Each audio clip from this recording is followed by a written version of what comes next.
बिस्मिल्लाहिर्रहमानिर्रहीम। अस्सलाम वालेकुम नाज़रीन, मैं हूँ आम शहरी आरिफ हमीद भट्टी। आज लाहौर से मुख्तलिफ और अहम ख़बरों के साथ। नाज़रीन, सहाफ़त भी एक कारोबार हो गया है। जैसे सियासत कारोबार है, ऐसे सहाफ़त है। लेकिन जितनी कोशिश करते हैं आप तक पहुँचने की, ये आपकी मर्ज़ी, आपको अच्छा लगे ना लगे। मौजूदा सूरत हाल में तेज़ी से बिगड़ती माशी सूरत हाल तबाही के दहाने पहुँच गई। कहाँ स्क्रिप्ट लिखा गया। और दूसरी तरफ अचानक आर्मी चीफ कमर जवेद बाजवा साहब मुतरक हो गए। मुलाकातें नवंबर से पहले क्या होगा। फॉरेन फंडिंग केस, बाहर से डोरे कौन हिला रहा है। अचानक फॉरेन फंडिंग के फैसले पर जोर क्यों दिया जा रहा है और फॉरेन फंडिंग फेज 7 साल से आखिर हो क्यों नहीं रहा। चौधरी बरादरान एक दूसरे के खिलाफ खुलकर सामने आ गए। इक़्तिदार की हवस और लालच ने रिश्तों को दफन कर दिया।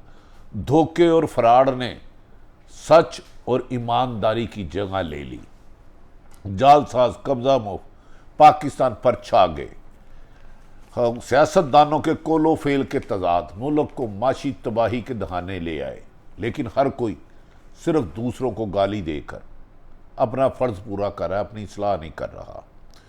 पंजाब का महाज फतह करने के बाद यकीनन वज़ीर आज़म इमरान खान का वफाकी हुकूमत के खिलाफ मुतरक होने का फैसला अहम है।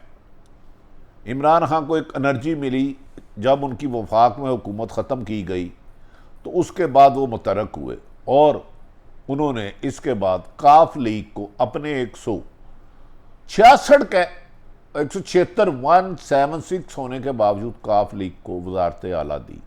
और परवेज़ लाई मुख्तलिफ ड्रामाई अंदाज में अदालतों में केस गए। आपके इलम में हमदा शहबाज साहब हुए, लेकिन बिला आखिर परवेज़ लाई अरकान असम्बली की वादिया अक्सरियत यानी कि 186 नंबर लेकर वज़ीर आला पंजाब मुंतखब हो गए और उन्होंने आते सार ही अपनी मनपसंद लोगों को तैनात करना शुरू कर दिया। और इस दौरान कहा जा रहा है कि परवेज़ लाई ने अपने करीबी हलकों को कहा है कि वो PTI का साथ हमेशा देंगे, लेकिन उस्मान बुज़दार नहीं बनेंगे।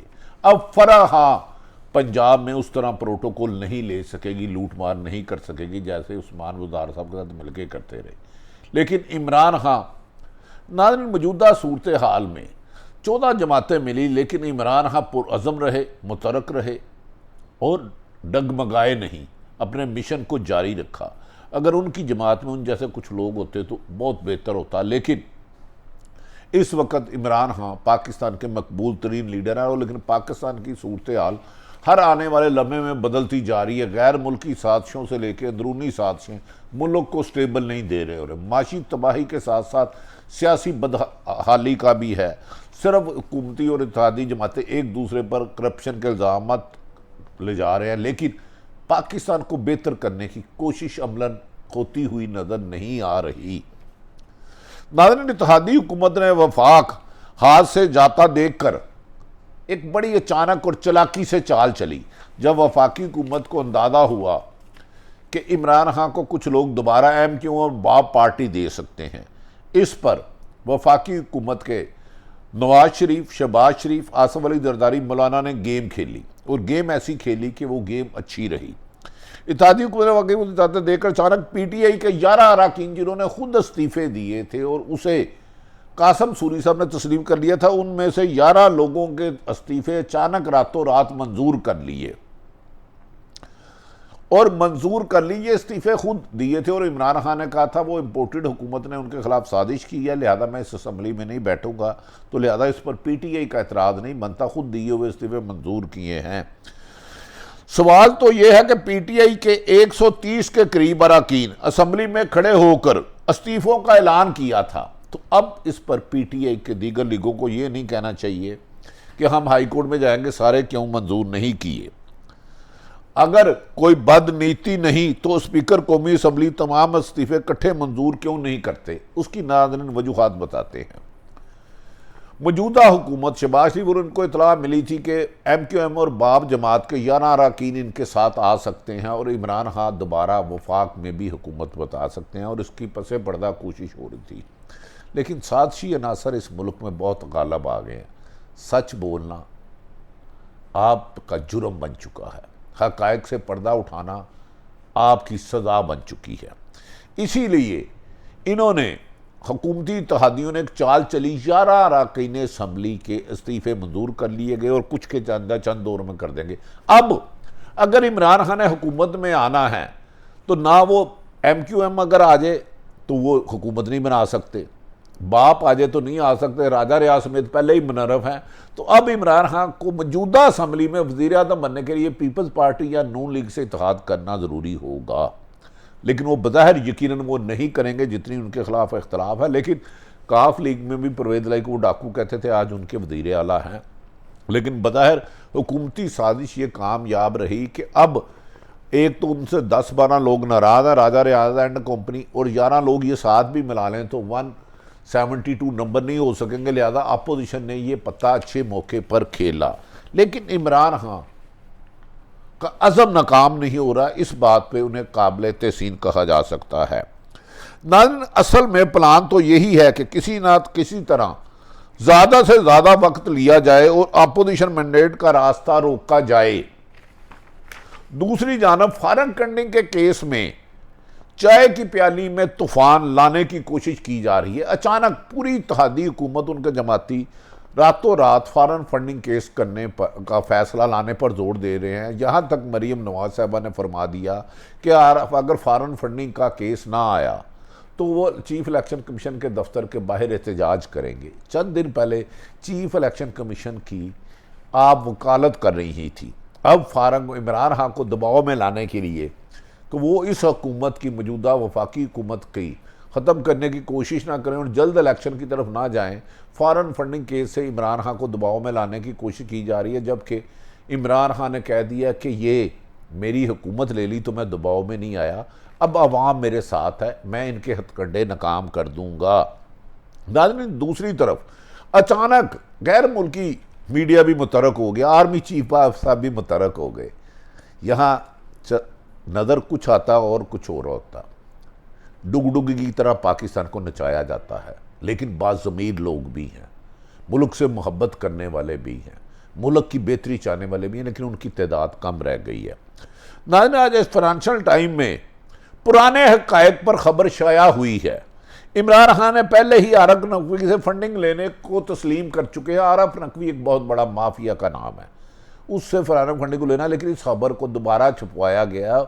इंटरनेशनल पावरें मुतरक हो गई हैं कि इमरान खान को फिर रोका जा सके, क्योंकि इमरान खान का एक कसूर है कम से कम कि उसने अमेरिका की सुपर पावर को मानने से इनकार कर दिया और एब्सोल्युटली नॉट कहा। रशिया के दौरा किया और 2.5 से किया और 30% मुल्क के लिए तेल, गैस और गंदम सस्ती लेने का कहा। यहाँ पाकिस्तान में हुकूमती इत्तेहाद इमरान खान की बढ़ती हुई मकबूलियत को रोकने के लिए एक तो उन्होंने 11 लोगों को रिज़ाइन तस्लीम कर लिए। अचानक फॉरेन फंडिंग केस में महफूज फैसला सुनाने के मुतालबे की इंतहाई शिद्दत कर रहा है और इस सिलसिले में यह भी कहा जा रहा है कि PDM की जमातें और पीपल्स पार्टी मिल के इस्लामाबाद से लाहौर तक लॉन्ग मार्च करेगी। ये वही जमातें हैं जिन्होंने जब इमरान खान ने 25 मई को लॉन्ग मार्च किया था, जुल्म, बर्बियत और तशद्दुद की इंतहा कर दी थी, चादर चार दीवारी की थी, मासूम औरतों और बच्चों और इमरान खान पर वो शेलिंग की कि जो मकबूजा कश्मीर के मनाजर थे। लेकिन ताकत के नशे में अंधे अपने अंजाम से गाफिल रहते हैं। नाज़रीन, मेरे ख्याल में अगर इमरान खान ने कोई गलत काम नहीं किया तो इन्हें भी फैसला सुनाने की मुखालफत नहीं करनी चाहिए और ख़ुद जाके इलेक्शन कमीशन को कहना चाहिए कि उनकी फॉरेन फंडिंग शफाफ है, इसका फौरी तौर पर फैसला करें, क्योंकि अपोजिशन के प्रोपेगेंडा की एक मशीन बंद हो जाए। आप लोग सब जानते हैं कि इमरान खान पर डायरेक्ट अभी तक कोई करप्शन का इल्ज़ाम नहीं है और उनकी जद्दोजहद भी बेहतर है। उनकी टीम में कुछ गंदे आंडे ज़रूर हैं, यकीनन है, लेकिन इमरान खान साहब को चाहिए खुद जाए और ताकि लोगों को पता चले कि असल लीडर है। और ये सुप्रीम कोर्ट ने 7 को मीन करार दिया और फॉरेन फंडिंग केस, ताकि अपोजिशन का प्रोपेगेंडा का चैप्टर बंद हो लेकिन चाहिए। और इसी कानून के तहत नून लीग और पीपल्स पार्टी की फॉरेन फंडिंग केस भी फौरी तौर पर सामने आना चाहिए। इमरान खान का पहले आ जाए कोई नुकसान नहीं, लेकिन दोनों जमातों को भी आना चाहिए, इंसाफ होना चाहिए। अगर मैं शफाफ हूँ तो मैं खुद कह रहा हूँ मेरे खिलाफ तहकीकात कर ले। 3 हुकूमतें मेरे खिलाफ तहकीकात कर चुकी हैं। जिस जिस्म में लुकमा हराम जाए वो जानवर होता है। तो लिहाजा आपने रिस्क हलाल कराया तो फॉरेन फंडिंग की अपोजिशन से मेरा ख्याल है पीटीआई नहीं, खुद इमरान खान साहब चेयरमैन पीटीआई को कहना चाहिए आए फॉरेन फंडिंग खोले ताकि इन मुल्क को 40 साल से लूटने वालों के मुंह बंद हो। लेकिन इसके साथ साथ इलेक्शन कमीशन के फ़राइज़ में शामिल है पीपल्स पार्टी नून लीग और मौलाना फजलुर रहमान का भी फॉरेन फंडिंग का फैसला करे। नाज़रीन, कल एक खबर भी यूं सामने आई कि मुस्लिम लीग काफ की सियासत में हलचल मच गई। इक़्तिदार ने खून के रिश्ते सफ़ेद कर दिए। इक़्तिदार की हवस ने 2 जिस्म एक जान रहने वालों को एक दूसरे से जुदा कर दिया और एक दूसरे पर इल्ज़ामात की बारिश कर दी। पंजाब की वजारत आला की जंग ने चौधरी शुजात और चौधरी परवेज लाई को अलग अलग कर दिया। चौधरी शुजात वाज़ेह अक्सरियत होने के बाद परवेज लाई के पास उनकी वजारत आला के रास्ते में रुकावट हो गई और आसफ अली जरदारी के कहने पर एक वीडियो रिकॉर्डिंग दे दी, एक खत डिप्टी स्पीकर को गलत तौर पर भेज दिया कि मेरे काफ लीग के लोग हमजा शहबाज को वोट डालें, जबकि वो पहले ही परवेज लाई काफ लीग के उम्मीदवार बन चुके थे। पहले चौधरी शुजात हुसैन ने परवेज लाई का रास्ता रोकने के लिए जो खत लिखा, वो उसके बाद परवेज लाई का हमायती ग्रुप सामने आ गया और अदालत से जाके सुप्रीम कोर्ट के ऑनरेबल जज शहमान से परवेज लाई साहब को और पीटीआई को इंसाफ मिला। और उसके बाद चौधरी शुजात और तारक बशीर चीमे को काफ लीग ने पार्टी से ही निकाल दिया। सदर जो पार्टी लीग के सरबराह हैं चौधरी शुजात फारक और तारक बशीर चीमे को पार्टी से अलग कर दिया और तारक बशीर चीमे पर करप्शन और संगीन इल्जामात लगाए कि तारक बशीर चीमे ने चौधरी बरादरान के खानदान में दरार डाली है और उनके करैक्टर में अच्छे खासे शक व शुबहात हैं। तारक बशीर चीमे ने तबाह किया है काफ लीग को, ये परवेज लाई ग्रुप का कहना है। एक और अहम खबर पाकिस्तान की माशी सूरत हाल के बारे में है कि अचानक आर्मी चीफ, जिनका काम सरहदों की हिफाजत करना, और ये पाकिस्तान कायम सिर्फ और सिर्फ फौज की वजह से सरहदों से हिफाजत है, क्योंकि नवंबर में उन्होंने रिटायर्ड हो जाना, 6 साल एक्सटेंशन, 6 साल नौकरी के बाद as army chief Qamar Javed बैजवा ने अमेरिकी डिप्टी सेक्रेटरी से फ़ोन पर रब्ता किया है। यह खबर भी लगवाई गई है, लगी नहीं। आर्मी चीफ ने IMF के कर्ज की रकम जल्द जारी करने के लिए अमेरिका को दबाव डालने का या रिक्वेस्ट करने का कहा है। खबर के मुताबिक आर्मी चीफ ने कहा IMF से मिलने वाली कर्ज की रकम जल्द से जल्द पाकिस्तान को मिले ताकि पाकिस्तान में माशी मुश्किलात कम हो सकें। नाज़रीन, अचानक आर्मी चीफ का मुतरक होना, दीगर मुल्क के सफारतकारों को मिलना, ये काम सियासतदानों का है। लेकिन अगर आर्मी चीफ पाकिस्तान की माशी सूरत हाल बेहतर करने के लिए कोई किरदार अदा करते हैं तो हमको उनकी तारीफ़ करनी चाहिए। लेकिन खुदारा तमाम सरकारी अदारों को आइन और हदूद में रह के काम करे, आवाम के फैसले आवाम को करने दे। अभी से कुछ देर बाद स्पीकर सूबाई असम्बली सबतैन खां मुंतखब हो जाएंगे और उनके मुकाबले में नून लीग का कैंडिडेट की तवक्को है कि नुकसान होगा। नाज़रीन, पाकिस्तान में गिरगट की तरह सूरत हाल बदल रही है। अचानक गैर मुल्की ज़राए अबलाग और पाकिस्तान की कुछ ताकतें सरगर्म हो गई हैं। आने वाले 4 महीने अहम हैं। इलेक्शन होते हैं या नहीं होते, लेकिन टकराव और तसादम जारी रहेगा। सारी सूरत हाल आप तक रखी। अल्लाह ताला इस मुल्क में सच कहने वाले और रिज़्क़ हलाल खाने वालों को पाकिस्तान की तरक्की के लिए बेहतर किरदार अदा करने की तौफीक दे। पाकिस्तान जिंदाबाद।